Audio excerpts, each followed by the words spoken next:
Students, मैं आप लोगों से जो क्वेश्चंस डिस्कस करने जा रहा हूँ वो है related to the topic current ratio and quick ratio.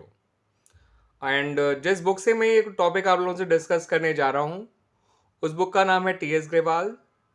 Chapter है उसका अकाउंटिंग रेशियो। और जो एडिशन मेरे पास है बुक का वो 2022 है। तो क्वेश्चन नंबर 1 से हम लोग शुरुआत कर रहे हैं।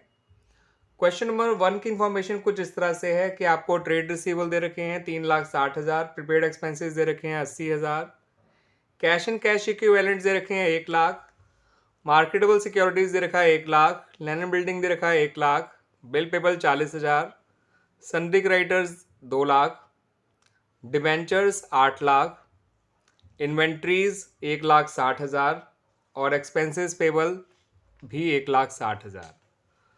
तो मैं यहाँ आपको बता दूं बच्चों, ट्रेड रिसीवेबल आपका करंट एसेट होता है, प्रीपेड एक्सपेंसेस करंट एसेट होता है, कैश एंड कैश इक्विवेलेंट भी करंट एसेट होता है, मार्केटेबल सिक्योरिटीज भी करंट एसेट होता है। मगर land building non current asset होता है तो इसे मत लीजिएगा। बिल पेबल करंट लायबिलिटी होता है, सन्ड्री क्रेडिटर करंट लायबिलिटी होता है, डिबेंचर नॉन करंट लायबिलिटी होता है, इसे मत लीजिएगा। इन्वेंट्री फिर से करंट एसेट होता है, ट्रेड और एक्सपेंसेस पेबल फिर से करंट लायबिलिटी होता है। तो आपको कुल मिला के 5 करंट एसेट मिली हैं। पहली है ट्रेड रिसीवेबल 360, दूसरी प्रीपेड एक्सपेंसेस 80, तो 360 और 80 440, तीसरा कैश एंड कैश इक्विवेलेंट्स 1,00,000, तो 440 और 1,00,000 होता है 540, मार्केटेबल सिक्योरिटीज चौथा, तो 540 और 1,00,000 640, और इन्वेंट्री 160, तो 640 और 160 8,00,000। तो आपको करंट एसेट तो मिली है 5 जिनका टोटल है 8,00,000, और करंट लायबिलिटी आपको मिली है 3, बिल पेबल, सन्ड्री क्रेडिटर और एक्सपेंसेस पेबल।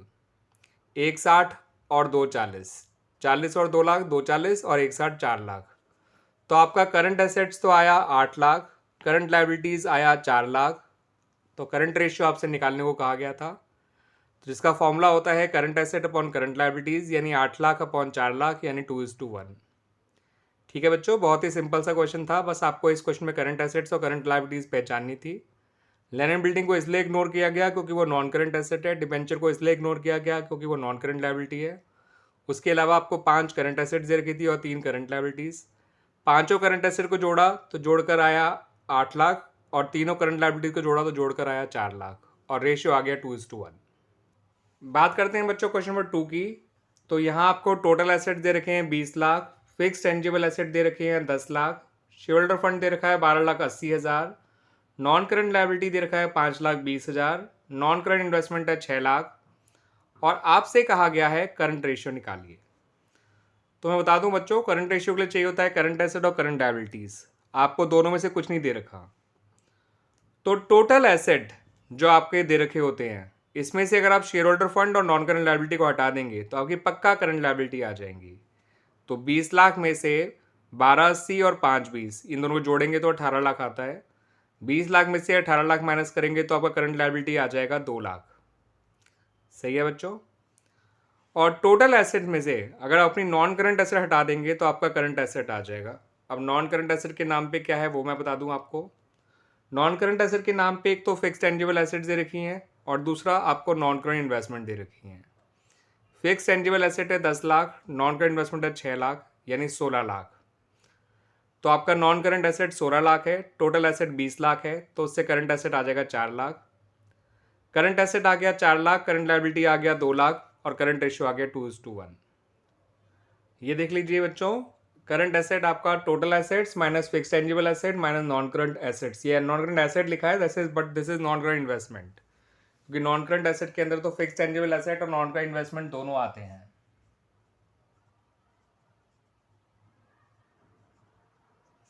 ठीक है बच्चों, तो 20,00,000 माइनस 10,00,000 माइनस 6,00,000 यानी 4,00,000 करंट एसेट आ गया। और करंट लायबिलिटीज के लिए टोटल एसेट्स में से शेयर होल्डर फंड और नॉन करंट लायबिलिटी दोनों हटा दिए, तो 20,00,000 में से 12,80 और 5,20 दोनों हटा दिए, यानी 18,00,000 हटा दिए, तो 2,00,000 आपका करंट लायबिलिटी आ गया। और रही बात करंट रेशियो की, जिसका फॉर्मूला होता है current asset upon current liabilities, तो 4,00,000 अपॉन 2,00,000 यानी 2:1 आ गया। और इस तरह से हमारा ये आंसर हो गया। बात करते हैं बच्चों क्वेश्चन नंबर 3 की। तो यहाँ पे आपको करंट एसेट दे रखे हैं 10,00,000, इन्वेंट्री दे रखा है 5,00,000, वर्किंग कैपिटल दे रखा है 6,00,000, और आपसे करंट रेशियो निकालने को कहा गया है। तो मैं एक चीज़ आपको बता दूं बच्चों, करंट एसेट के अंदर इन्वेंट्रीज ऑलरेडी इंक्लूडेड होती है, तो इन्वेंट्रीज को दोबारा से काउंट मत करिएगा करंट एसेट के अंदर। आपको करंट एसेट दे रखी है, वर्किंग कैपिटल दे रखी है, ठीक है, मगर करंट लायबिलिटी नहीं दे रखी। उसको आप ढूंढ लेंगे, कोई दिक्कत वाली बात नहीं है। करंट वर्किंग कैपिटल का फॉर्मूला होता है current assets minus current liabilities. Working capital का लिखिए 6 लाख, करंट एसेट जो लिखिए 10 लाख, करंट लायबिलिटी जो करंट लायबिलिटी रहने दीजिए, करंट लायबिलिटी को इधर ले आइए और 10 लाख में से 6 लाख को माइनस कर दीजिए, 4 लाख आपका आ गया करंट लायबिलिटीज, ठीक है बच्चों। और जब आपके पास करंट एसेट पहले से ही है, करंट लायबिलिटी आपने आप पता कर ली, तो करंट रेशियो जिसका formula current asset upon current liabilities होता है, तो 10 लाख अपॉन 4 लाख करके 2:1 आ गया आपका करंट रेशियो। तो इस तरह से हमारा क्वेश्चन नंबर 3 भी कंप्लीट हो जाता है। बात करें बच्चे क्वेश्चन नंबर 4 की, तो ट्रेड पेबल दे रखे हैं 50,000, वर्किंग कैपिटल 9 लाख है और करंट लायबिलिटी 3 लाख है और करंट रेशियो मांगा गया है। तो बच्चों करंट लायबिलिटी अगर दे रखा है तो ट्रेड पेबल को लेने की कोई जरूरत नहीं है, क्योंकि वो करंट लायबिलिटी के अंदर ऑलरेडी इंक्लूडेड है।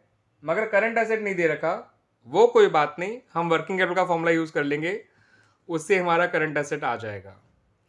वर्किंग कैपिटल का फॉर्मूला होता है CA minus CL। Working capital का 9 लाख लिखा, करंट एसेट की जगह करंट एसेट लिखा, करंट लायबिलिटी का 3 लाख लिखा, ये 3 लाख इधर जाके प्लस हो गया तो 12 लाख आ गया करंट एसेट्स।